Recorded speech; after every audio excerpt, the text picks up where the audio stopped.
السلام علیکم ویورز، امید کرتا ہوں کہ آپ سب خیریت سے ہوں گے۔ اچھا جی، آج ہم ایک اور امپورٹنٹ ٹاپک ڈسکس کرنے والے ہیں جو کہ ہے اسرائیل پیلسٹائن کانفلکٹ، یعنی کہ فلسطین اور اسرائیل کی جنگ۔ یہ topic Balochistan public service commission کے ایگزامز اور انٹرویوز دونوں کے لیے اہمیت کا حامل ہے۔ اس کے علاوہ یہ پاکستان کے دیگر تمام کمیشنز میں بھی بہت زیادہ اہمیت کا حامل ہے۔ ویسے تو فلسطین کی تاریخ ہزاروں سال پرانی ہے، لیکن ہم اسے فلسطین اور اسرائیل جنگ کے حوالے سے ڈسکس کریں گے جو کہ ایگزام کے لیے ضروری ہے، اور ہم اس کی ہزاروں سال پرانی تاریخ میں جانے کی کوشش نہیں کریں گے۔ میری یہ کوشش ہوگی کہ میں کم سے کم وقت کے اندر آپ کو اس ٹاپک کی تمام تر معلومات دے سکوں۔ ابھی جو آپ کو میپ نظر آ رہا ہے، اس میپ کے سینٹر میں جو علاقہ ہے وہ اسرائیل اور فلسطین کی سرزمین ہے۔ اس کے ایسٹ کی جانب آپ دیکھیں تو آپ کو جارڈن اور سیریا کے علاقے نظر آ رہے ہوں گے۔ اس کے نارتھ میں لبنان کا علاقہ ہے، اس کے ویسٹ کے اندر ایجپٹ کا علاقہ ہے، اور ساتھ میں میڈیٹرین سی ہے۔ اسرائیل کے میپ کو اگر میں زوم کروں تو آپ کو یہ ایک علاقہ نظر آ رہا ہوگا جو کہ ویسٹ بینک کہلاتا ہے۔ اسی کے ویسٹ کی جانب اگر ہم جائیں تو یہاں پر ایک اور علاقہ ہے جسے غازہ اسٹرپ کہتے ہیں۔ اسرائیل اور فلسطین کے اس مدعے میں ان دو علاقوں کو اکثر ہائی لائٹ کیا جاتا ہے جب بھی اسرائیل اور فلسطین کے حوالے سے نیوز میں کوئی بات ہوتی ہے۔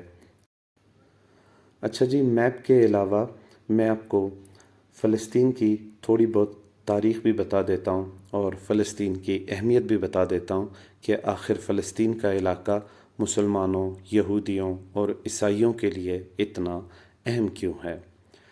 دیکھیں جی، فلسطین ہزاروں سال پرانی تاریخ رکھتا ہے۔ عیسائیوں کا یہ ماننا ہے کہ عیسیٰ علیہ السلام یہیں پر اپنے مذہب کی، دین کی تبلیغ کیا کرتے تھے اور انہیں اسی جگہ پر کروسیفائی بھی کیا گیا تھا، جبکہ ہم یہ مانتے ہیں کہ عیسیٰ علیہ السلام بیت الحم میں پیدا ہوئے تھے۔ اسی طرح عیسائی یہ بات بھی مانتے ہیں کہ عیسیٰ علیہ السلام نے یہاں پر ایک چرچ تعمیر کروایا تھا جو کہ مذہبی اور تاریخی اعتبار سے عیسائیوں کے لیے سب سے بڑی عبادت گاہ اور سب سے پرانی عبادت گاہ ہے، اسی لیے وہ اس کو بہت اہمیت دیتے ہیں۔ اب اگر یہودیوں کی بات کریں تو یہودیوں کا یہ ماننا ہے کہ یہ جو یروشلم کا شہر ہے، اسی یروشلم شہر کے اندر جو ہے داؤد علیہ السلام اور سلیمان علیہ السلام نے ایک عبادت گاہ تعمیر کی تھی یہودیوں کے لیے، جسے بعد میں عیسائی کروسیڈرز نے گرا دیا تھا اور بس اس کی ایک دیوار رہ گئی تھی۔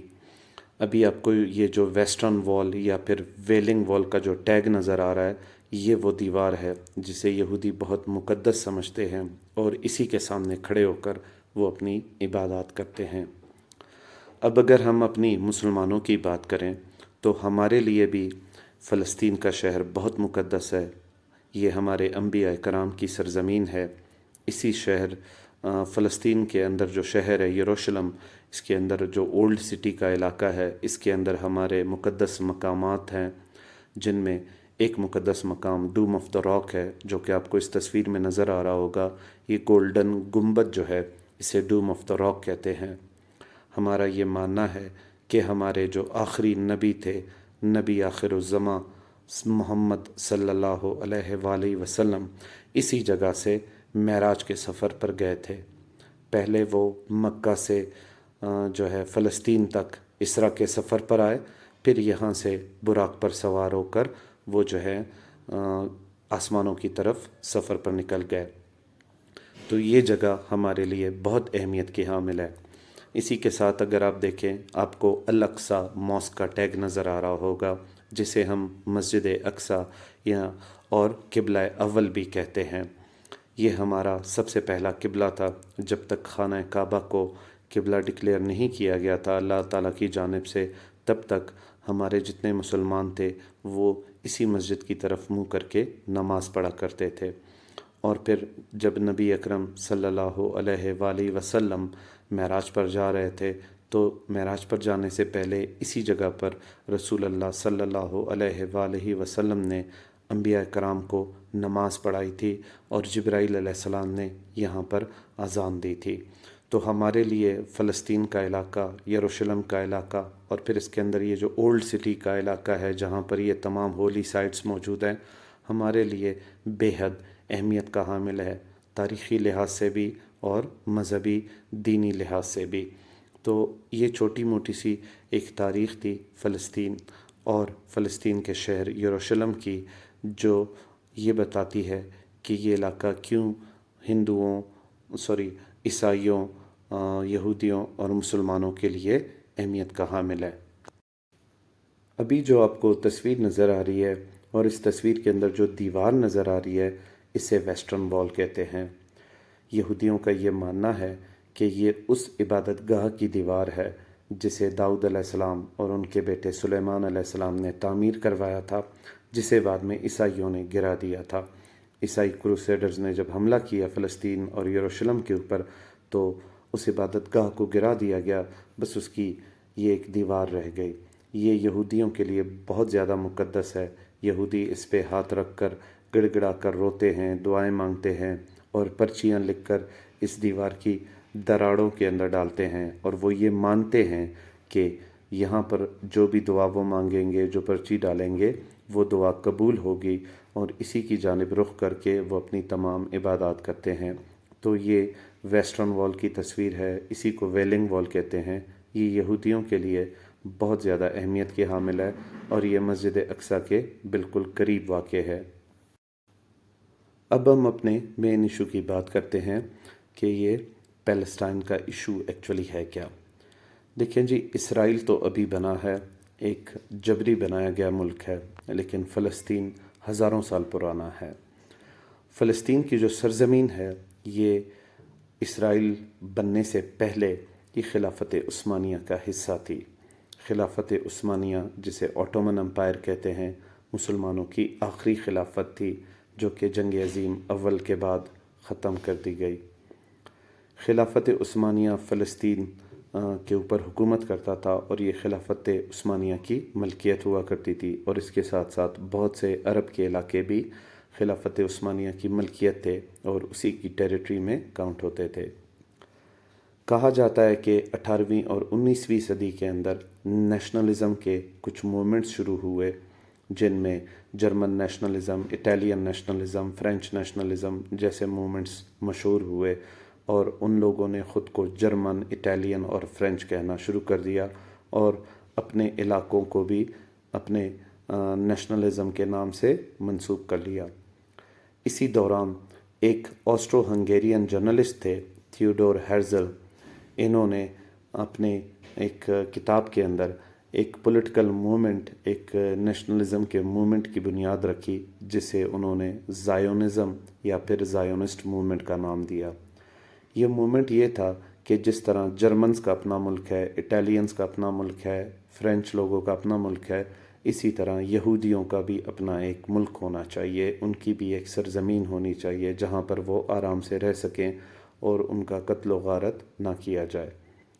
وقت گزرتا گیا اور یہودیوں کی پرسیکیوشن ہوتی رہی مختلف لوگوں کے ہاتھوں، تو پھر 1881 کے اندر یہودیوں نے ایک مائیگریشن کی اور کافی سارے یہودی آ کر فلسطین کے علاقے میں آباد ہو گئے۔ اس وقت فلسطین کا بیشتر علاقہ غیر آباد تھا، تو کسی نے اس بات کی پرواہ نہیں کی۔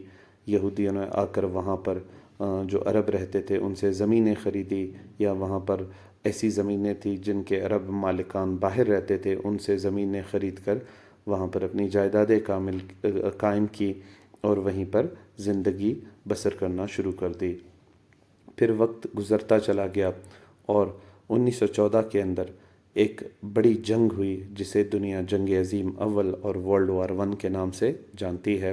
یہ 1918 تک چلتی رہی، ایک بہت بڑی جنگ تھی۔ اسی جنگ کے دوران جو ہے خلافت عثمانیہ جو تھی اس نے جرمنی کی سائیڈ لی، سینٹرل پاورز کی سائیڈ لی، اور یہ برطانیہ کے خلاف، برٹش گورنمنٹ کے خلاف اور الائڈ پاور کے خلاف لڑا تھا۔ اس جنگ کے اندر خلافت عثمانیہ ایک بہت بڑی طاقت کی اہمیت رکھتی تھی، تو برٹش لوگوں نے یہ کیا کہ انہوں نے عرب لوگوں کو ریکویسٹ کی، وہ عرب جو خلافت عثمانیہ سے کسی نہ کسی وجہ سے بددل تھے، انہیں کہا کہ اگر آپ ہمیں جنگ میں سپورٹ کریں گے اور اگر ہم جنگ جیت گئے تو ہم آپ کو فلسطین کی سرزمین دیں گے، یہ آپ کی سرزمین ہوگی اور آپ اس کے مالک ہوں گے۔ یہ محض ایک جھوٹا وعدہ تھا، حقیقت اس کی کچھ بھی نہیں تھی، جبکہ اس کے برعکس 1916 کے اندر 16 مئی 1916 کے اندر فرانس اور برطانیہ نے آپس میں ایک ایگریمنٹ کیا تھا جسے سائکس پیکو ایگریمنٹ کے نام سے جانا جاتا ہے۔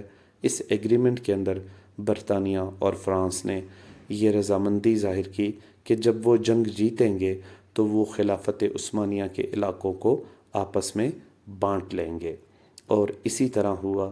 جب برطانیہ نے جنگ جیتی تو پیلسٹائن کا علاقہ برٹش مینڈیٹ کا حصہ بن گیا، اسے برٹش مینڈیٹ کہا جانے لگا۔ اسی ورلڈ وار 1 کے دوران 2 نومبر 1917 کو ایک ڈکلیریشن کی جاتی ہے جو تاریخ میں بالفور ڈکلیریشن کے نام سے جانی جاتی ہے۔ یہ ڈکلیریشن سر آرتھر بالفور نے کیا تھا، جو کہ برٹش گورنمنٹ کے گریٹ برٹین کے فارن سیکرٹری ہوا کرتے تھے اس وقت۔ اس بالفور ڈکلیریشن کے اندر انہوں نے وعدہ کیا تھا کہ اگر برطانیہ جنگ جیت جاتا ہے تو یہودیوں کو اپنی سرزمین دی جائے گی، یہودیوں کو وہ سرزمین دی جائے گی جس کی وہ خواہش رکھتے ہیں تاکہ وہ وہاں پر آباد ہو سکیں۔ پھر جب جنگ عظیم اول ختم ہوئی تو یہودیوں نے مائیگریٹ کرنا شروع کیا اور وہ فلسطین کے اندر سیٹل ہونا شروع ہو گئے، جو کہ برٹش مینڈیٹ کا حصہ تھا۔ پہلے تو برٹش گورنمنٹ نے ان کو اجازت دی کہ وہ وہاں پر سیٹل ہو جائیں، لیکن بعد میں جب وہ بڑی تعداد میں اس طرف ہجرت کرنے لگے تو حکومت برطانیہ نے انہیں فلسطین میں آباد ہونے سے روک دیا۔ جو بھی یہودی وہاں پر آباد ہو گئے تھے انہیں نہیں نکالا گیا، لیکن مزید یہودیوں کو وہاں پر آباد نہیں ہونے دیا اور یہ علاقہ برٹش اپنے کنٹرول میں چلاتا رہا۔ وقت گزرتا گیا، پھر دنیا نے ایک اور جنگ دیکھی جسے ورلڈ وار 2 یا جنگ عظیم دوئم کے نام سے جانا جاتا ہے، جس کے اندر ہٹلر نے، جو کہ جرمنی کے رولر تھے، انہوں نے یہودیوں کو بڑی تعداد میں مارا تھا، ان کی ماس اسکیل پرسیکیوشن کی تھی۔ تو جب یہودیوں کی پرسیکیوشن ہونے لگی تو بہت سارے یہودی فرار ہو کر فلسطین کی طرف جانے لگے۔ جب یہودیوں کی آبادی وہاں پر بڑھنے لگی تو اس جگہ کے جو مقامی عرب تھے انہیں جو ہے خطرہ لاحق ہوا اور انہوں نے وہاں پر جو ہے فسادات کرنے شروع کر دیے برطانوی حکومت کے خلاف۔ پھر آپس میں یہودی اور عرب بھی لڑ پڑتے تھے، جس کی وجہ سے حالات بہت زیادہ خراب ہوتے گئے۔ پھر جب جنگ عظیم دوئم ختم ہوئی تو اس وقت تک فلسطین کے حالات بہت زیادہ خراب ہو چکے تھے اور برطانیہ کے افسروں پر حملے کیے جاتے تھے۔ وہاں پر جو ہے ایتھنک لڑائیاں ہوتی تھی، یہودیوں اور وہاں کے جو لوکل عربس تھے ان کے مابین لڑائیاں ہوتی تھی اور بہت زیادہ انتشار پھیل گیا۔ تو حکومت برطانیہ کو لگنے لگا کہ اپنی کمزور اکنامک سچویشن کی وجہ سے اب وہ فلسطین کے علاقے کو کنٹرول نہیں کر سکتا۔ جنگ عظیم دوئم کے بعد ایک جو ہے ادارہ بنایا گیا تھا جسے یونائٹڈ نیشنز کا نام دیا گیا۔ تو برطانیہ نے فلسطین کا جو علاقہ ہے وہ یونائٹڈ نیشنز کے کنٹرول کے اندر دے دیا اور یونائٹڈ نیشنز کو کہا کہ اس علاقے کو اب آپ مینیج کریں اور اس کے حوالے سے جو بھی فیصلہ کرنا ہے وہ آپ کریں۔ یونائٹڈ نیشنز نے یہودی اور عرب فسادات کو کنٹرول کرنے کے لیے یہ فیصلہ کیا کہ فلسطین کے علاقے کو 2 حصوں میں تقسیم کیا جائے گا، جس میں ایک عرب اسٹیٹ ہوگا اور ایک یہودی اسٹیٹ ہوگا۔ اس حوالے سے یونائٹڈ نیشنز نے ایک قرارداد پاس کی جو کہ 181 کے نام سے مشہور ہے۔ یہ 1947 کے اندر پاس کی گئی۔ اسے پارٹیشن پلان آف پیلسٹائن بھی کہا جاتا ہے۔ اس کے اندر فلسطین کے علاقے کو برابر 2 حصوں میں تقسیم کرنے کی بات کی گئی، جس میں ایک عرب علاقہ ہوگا جو کہ فلسطین کہلائے گا، اور ایک یہودی علاقہ ہوگا جسے بعد میں اسرائیل کا نام دیا گیا۔ اس ایگریمنٹ کے مطابق برطانیہ کا جو مینڈیٹ تھا فلسطین کے اوپر، وہ 14 مئی 1948 کو ختم ہوگا، اور پھر یہ 2 علاقے جنم لیں گے۔ اقوام متحدہ یا پھر UN کا یہ جو ریزولوشن تھا، اسے اسرائیل نے بخوشی قبول کر لیا، اور جیسے ہی 14 مئی 1948 کو برٹش مینڈیٹ ختم ہوا فلسطین سے، تو اسی دن اسرائیل نے اپنی آزادی کا اعلان کر دیا اور اسرائیلی ریاست کے قیام کا بھی اعلان کر دیا۔ اس آزادی کے اعلان کو یہ جو عرب ممالک تھے انہوں نے قبول نہیں کیا، اور 15 مئی 1948 کو اسرائیل کی آزادی کے ٹھیک ایک دن بعد عرب ممالک میں سے ایجپٹ، سیریا، عراق، لبنان اور جارڈن نے جو ہے اسرائیل کے اوپر حملہ بول دیا، اور ان کا یہ خیال تھا کہ اسرائیل ابھی نیا بنا ہوا ملک ہے، ہم اسے جو ہے شکست دیں گے اور فلسطین کو مکمل آزاد کرا کر اپنے قبضے میں لے لیں گے۔ لیکن سرپرائزنگلی اسرائیل نے جو ہے اس حملے کو برداشت کیا، نہ صرف برداشت کیا بلکہ اس اٹیک کے بعد اسرائیل نے فلسطین کے 50% علاقے پر اپنا مزید قبضہ بھی جما لیا۔ اس کے علاوہ غازہ کا جو علاقہ تھا وہ ایجپٹ کے پاس چلا گیا، اور ویسٹ بینک کا جو علاقہ تھا وہ جارڈن کے قبضے میں آ گیا۔ یوں جو فلسطین کی ریاست تھی اسی دن ختم ہو گئی، اس کا وجود ہی نہ رہا۔ جب اسرائیل کی آزادی کا اعلان ہوا، اس کے ایک دن بعد اس پر حملہ ہوا، اور کچھ عرصے میں فلسطین کا جو نیا علاقہ UN ریزولوشن کے مطابق بنایا گیا تھا وہ ٹکڑوں میں بٹ گیا، جس میں غازہ ایجپٹ کے حصے میں آیا، ویسٹ بینک جارڈن لے گیا، اور 50% علاقہ فلسطین کا وہ اسرائیل نے قبضہ کر لیا۔ پھر اس کے بعد یہ جو عرب ممالک تھے 5 اور اسرائیل کے تعلقات آپس میں خراب رہنے لگے، تو وقت گزرتا گیا اور ان کے بیچ فسادات ہوتے رہے۔ پھر ایک 6 روزہ جنگ ہوئی جسے 6 ڈیز عرب اسرائیلی وار کہا جاتا ہے، یہ 1967 میں ہوئی تھی۔ یہ اسرائیل کی طرف سے شروع کی گئی تھی۔ اسرائیل نے پریونٹیو اسٹرائکس کیے تھے ان عرب ممالک کے اوپر۔ پریونٹیو اسٹرائک سے یہ مراد ہوتی ہے کہ اس سے پہلے کہ کوئی آپ پر حملہ کرے آپ اس کے اوپر حملہ کر دے، احتیاطی تدابیر کے طور پر، تاکہ وہ آپ پر اٹیک کرنے کے قابل نہ رہے۔ جب یہ 6 ڈیز وار ہوئی، یہ جنگ 6 دن چلی تھی، اس وجہ سے اسے 6 ڈیز وار کہا جاتا ہے۔ تو اس جنگ کے دوران اسرائیل نے سیریا سے گولن ہائٹس کا علاقہ قبضہ کر لیا، ایجپٹ سے سینائی پیننسولا اور غازہ کا جو علاقہ ہے وہ قبضہ کر لیا، اور جارڈن سے ویسٹ بینک کا علاقہ قبضہ کر لیا۔ اس طرح سے اسرائیل نے اپنے ایریا کو 3 گنا بڑھا دیا۔ اس میں جو غازہ اور ویسٹ بینک کے علاقے تھے جو کہ فلسطین کے علاقے تھے، نہ صرف وہ اسرائیل کے قبضے میں آئے بلکہ سیریا کی گولن ہائٹس اور ایجپٹ کا سینائی پیننسولا بھی اسرائیل کے قبضے میں چلا گیا، اور کوئی بھی عرب اسٹیٹس ان میں سے اسرائیل کے خلاف اپنے علاقوں کا دفاع نہ کر سکا۔ اچھا جی، جب یہ عرب اسرائیل جنگیں ہو رہی تھی تو اسی دوران ایک ادارہ قائم کیا گیا جسے پیلسٹینین لبریشن آرگنائزیشن یا پھر PLO کہا گیا۔ یہ ادارہ 1964 میں قائم کیا گیا، اور 1967 کی جو عرب اسرائیل وار ہوئی تھی 6 ڈیز کی، اس کے اندر اس ادارے نے باقاعدہ جنگ لڑی تھی عرب ممالک کے ساتھ مل کر اسرائیل کے خلاف۔ لیکن اس جنگ میں عرب ممالک ہار گئے، تو وقت گزرنے کے ساتھ ساتھ پھر یہ ادارہ جو ہے ایک پولیٹیکل ادارے میں بدل گیا، اور اس نے جنگ والی راہ چھوڑ کر سیاسی جد و جہد شروع کر دی فلسطین کی آزادی کے لیے۔ اسی طرح عرب ممالک اور اسرائیل کے بیچ ایک اور جنگ ہوئی جب 1973 کے اندر ایجپٹ اور جارڈن نے مل کر اسرائیل کے اوپر حملہ کیا، اور اس جنگ کو تاریخ میں یوم کپور وار 1973 کے نام سے جانا جاتا ہے۔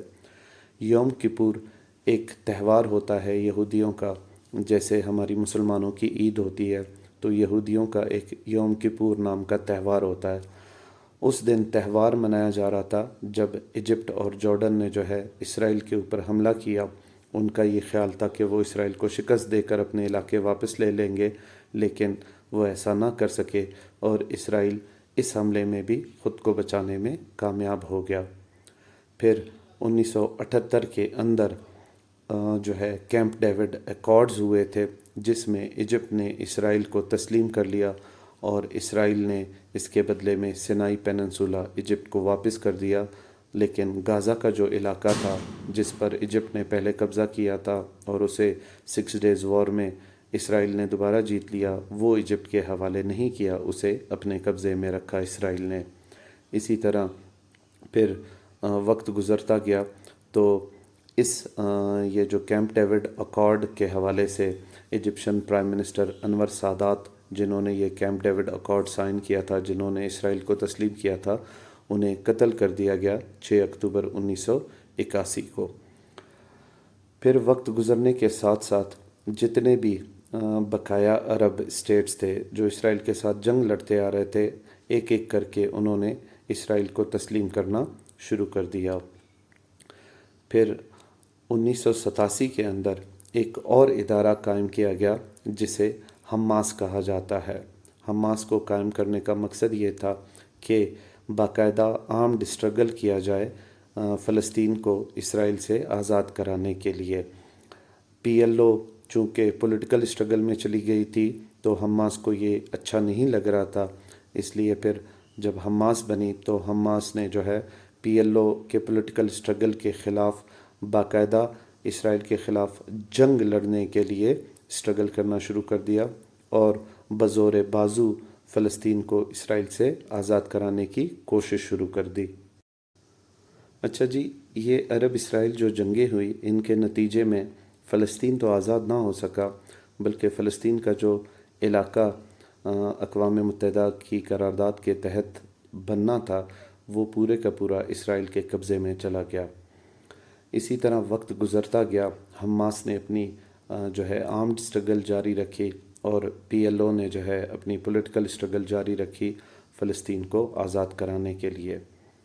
پھر 1992 میں یتزک رابن نامی ایک شخص جو ہے اسرائیل کے وزیر اعظم بنے۔ آئی ایم سوری، میں نے اس کو یہاں پر پریزیڈنٹ لکھا ہوا ہے، لیکن یہ پریزیڈنٹ نہیں، پرائم منسٹر تھے اسرائیل کے۔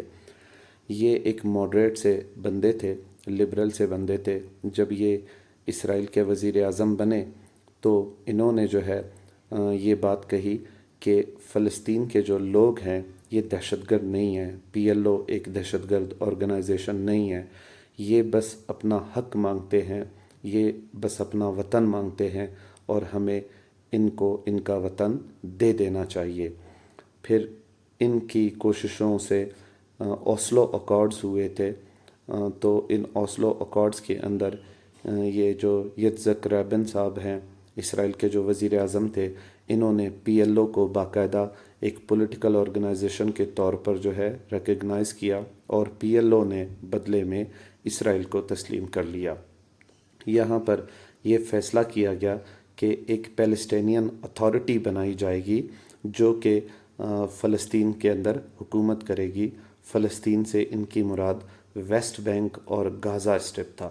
وہ جو علاقہ اسرائیل نے 50% علاقہ جو قبضہ کیا تھا، جو کہ فلسطین کا بنتا ہے اقوام متحدہ کی قرارداد کے تحت، وہ علاقہ ان کو نہیں دیا گیا۔ لیکن پھر بھی اس وقت جو لیڈر ہوا کرتے تھے پی ایل او کے، یاسر عرفات صاحب، انہوں نے اس بات کو تسلیم کیا اور انہوں نے کہا کہ اور نہیں تو کم از کم یہ علاقہ ہمارے قبضے میں ہوگا، یہ ہمارا اپنا علاقہ ہوگا، آزاد ہوگا اور ہم یہاں پر سکھ کا سانس لے سکیں گے۔ لیکن یہ بات جو اینٹی فلسطینین یہودی تھے ان کو ہضم نہ ہوئی اور پھر ہوا یوں کہ ایک اینٹی فلسطینین یہودی جو تھے انہوں نے اپنے ہی وزیر اعظم یتزک رابن کو پی ایل او اور فلسطین کو تسلیم کرنے کے بدلے میں قتل کر ڈالا اور ان کی موت واقع ہو گئی۔ حماس دوسری طرف جو ہے وہ بھی پی ایل او کو کرٹیسائز کر رہا تھا کہ پی ایل او نے اسرائیل کو کیوں تسلیم کیا۔ اسرائیل ایک جو ہے زبردستی بنایا گیا ملک ہے اور یہ جو فلسطین کی سرزمین ہے یہ صرف ہماری عرب لوگوں کی ہے اور ہم اسے اسرائیل سے آزاد کرا کر رہیں گے۔ تو حماس جو ہے PLO کے خلاف تھا، اور اینٹی پیلسٹینین جو جیوز تھے وہ یتزک رابن کے خلاف تھے۔ تو یتزک رابن کو مار دیا گیا اور حماس نے PLO کو کرٹیسائز کرنا شروع کر دیا۔ پھر اسی طرح وقت گزرتا گیا، حماس الیکشنز کا بائیکاٹ کرتا رہا، اور وہ PLO ان الیکشنز کے اندر حصہ لیتی تھی، پھر وہ وہاں پر حکومت بناتی تھی، اور حماس جو ہے آرمڈ اسٹرگل کرتا تھا، جنگ لڑتا تھا اسرائیل کے خلاف، جس کے بدلے میں اسرائیل پھر حملے کرتا تھا فلسطین کے علاقے، خاص کر غازہ کے اوپر۔ پھر وقت گزرنے کے ساتھ ساتھ 2006 میں جب الیکشنز ہوئے تو حماس نے بھی الیکشن کے اندر حصہ لیا، اور انہوں نے PLO کو الیکشنز کے اندر شکست دی۔ پھر 2007 کے اندر حماس اور PLO کے درمیان ایک سول وار جیسی جنگ شروع ہو گئی۔ یوں جو فلسطین کا جو علاقہ تھا وہ 2 ٹکڑوں میں تقسیم ہو گیا۔ غازہ کا علاقہ حماس کے کنٹرول میں آ گیا، اور ویسٹ بینک کا علاقہ PLO کے کنٹرول میں آ گیا۔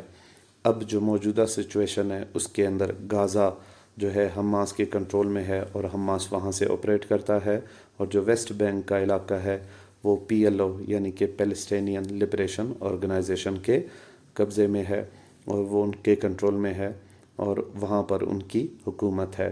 اس طرح سے فلسطین اپنے ہی لوگوں کے ہاتھوں 2 ٹکڑوں میں تقسیم ہو گیا۔ حماس اور اسرائیل کی ایک دوسرے کے خلاف جنگ چلتی رہی۔ حماس اسرائیل کے اوپر راکٹ فائر کرتا رہا، اور بدلے میں اسرائیل جو ہے غازہ اسٹرپ کے اوپر ایئر اسٹرائک کرتا ہے اور راکٹس فائر کرتا ہے، وہاں پر معصوم لوگوں کی جان جاتی ہے۔ یہ جنگیں چلتی رہیں، وقت گزرتا گیا، اور پھر 6 اکتوبر 2017 کو اس وقت کے امریکی صدر ڈونلڈ ٹرمپ نے جو ہے یروشلم کا جو شہر ہے اسے اسرائیل کا کیپٹل ڈکلیئر کیا، ایکسیپٹ کیا اسے، اور کہا کہ امریکہ اپنی ایمبیسی ویسٹ یروشلم کے اندر قائم کرے گا۔ اقوام متحدہ کی جو قرارداد تھی جس کے اندر فلسطین کو 2 حصوں میں تقسیم کیا گیا، جس میں ایک اسرائیل کا علاقہ تھا اور دوسرا جو ہے فلسطین کا علاقہ تھا، اس میں یروشلم کو انٹرنیشنل آبزرویشن کے تحت انٹرنیشنل ٹیریٹری قرار دیا گیا، اور بعد میں یہ کہا گیا کہ ویسٹ یروشلم جو ہے وہ اسرائیل کا کیپٹل ہوگا، اور ایسٹ یروشلم جو ہے وہ فلسطین کا کیپٹل ہوگا۔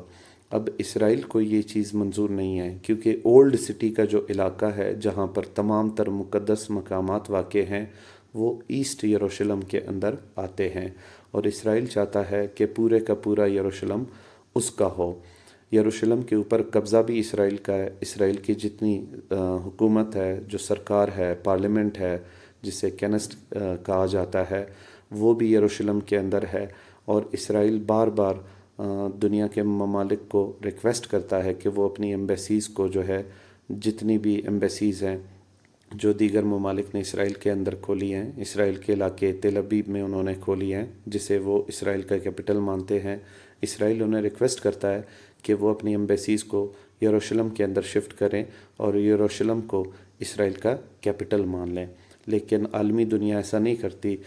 مگر ڈونلڈ ٹرمپ صاحب جو تھے انہوں نے 2017 میں ایسا کیا، اور باقاعدہ امریکہ کی ایمبیسی کو یروشلم کے اندر انہوں نے جو ہے شفٹ کیا، اور وہیں پر امریکہ کی ایمبیسی کھول ڈالی، جس کے بعد یہ معاملہ انٹرنیشنل میڈیا میں بہت زیادہ ہائی لائٹ ہوا تھا کہ امریکہ کو ایسا نہیں کرنا چاہیے تھا، اور یہ جو ہے انٹرنیشنل قوانین اور UN ریزولوشن کے خلاف تھا۔ لیکن امریکہ کبھی بھی UN ریزولوشنز کی پرواہ نہیں کرتا، وہ وہی کرتا ہے جو اسے درست لگتا ہے، اور ویسے بھی امریکہ جو ہے وہ اس کا جھکاؤ جو ہے اسرائیل کی طرف بہت زیادہ ہے۔ وہ چاہتا ہے کہ زیادہ سے زیادہ ممالک اسرائیل کو تسلیم کریں، اور اسی حوالے سے ڈونلڈ ٹرمپ صاحب نے اپنے دور حکومت میں بہت زیادہ کوششیں کی، جس کے نتیجے میں UAE نے اسرائیل کو تسلیم کر لیا۔ UAE ایک عرب ملک ہے جسے یونائٹڈ عرب امارات یا متحدہ عرب امارات بھی کہتے ہیں،